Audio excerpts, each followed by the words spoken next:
എന്റെ പേര് പ്രദീപ് കുമാർ എന്ന് പറഞ്ഞു കഴിഞ്ഞു. ഞാൻ വരുന്നത് ഫറോക്കിലാണ്. ഞാൻ ഗവൺമെന്റ് എംപ്ലോയി ആയിരുന്നു. 31 വർഷത്തോളം കേരള പോലീസിൽ ജോലി ചെയ്ത്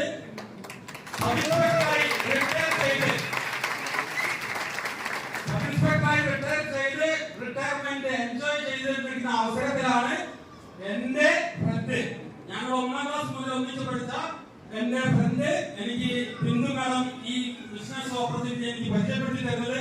നല്ല കമ്പനി, നല്ല ബിസിനസ് പ്ലാൻ, നല്ല ഇൻകം പ്ലാൻ, നല്ല പ്രൊഡക്റ്റ് ഞാൻ ജോയിൻ ചെയ്തു. 3 മാസം വർക്ക്. ബിസിനസ് മോശമായിട്ടോ കമ്പനി പ്രൊഡക്റ്റ് മോശമായിട്ടോ ഒന്നുമല്ല, എന്റെ ഈഗോ. ഒരു സബ് ഇൻസ്പെക്ടർ ആയിട്ട് ഞാൻ എങ്ങനെ സോപ്പും പേസ്റ്റും അവിടെ ഈഗോ. ഒരു സബ് ഇൻസ്പെക്ടർ ആയിട്ട് ഞാൻ എങ്ങനെ ഒരാളെ സമീപിക്കും അവിടെ ഈഗോ. പക്ഷെ 2 കാര്യം ഞാൻ കൃത്യമായി ചെയ്തു. ചൊവ്വാഴ്ച ദിവസം 3 മണി ഉണ്ടെങ്കിൽ ഞാൻ കോഴിക്കോട് നടന്ന കൊണ്ടുവരുന്നില്ല. അവിടെ കാണാൻ പറ്റിയില്ലെങ്കിൽ ഞാൻ മലപ്പുറത്ത് ശനിയാഴ്ച ദിവസം, ഇപ്പോഴാണ് ഞായറാഴ്ച, ശനിയാഴ്ച ദിവസങ്ങളിൽ ഞാൻ ഒരു പ്രോഗ്രാമും ഞാൻ നടത്തിയിട്ടില്ല.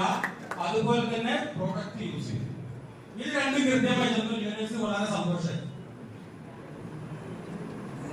നിങ്ങളോട് എനിക്ക് പറയാനുള്ളത്, ഇങ്ങനെ ചെയ്തിരിക്കുന്ന സമയത്ത് എന്നെ ബിസിനസ് പരിചയപ്പെടുത്തിയ എന്റെ ഫ്രണ്ട് ടീം കോർഡിനേറ്ററായി ഒരു GTS നിന്ന് ഇതുപോലെ പ്രസിദ്ധിച്ചു.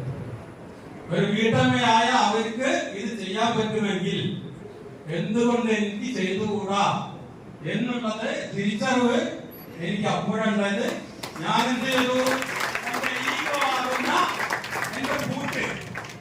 ഈഗോ ആവുന്ന പൂട്ട് പൊട്ടിച്ചെറിഞ്ഞ് എന്റെ ബിസിനസിന്റെ ഷട്ടർ ഞാൻ ഓപ്പൺ ചെയ്തു.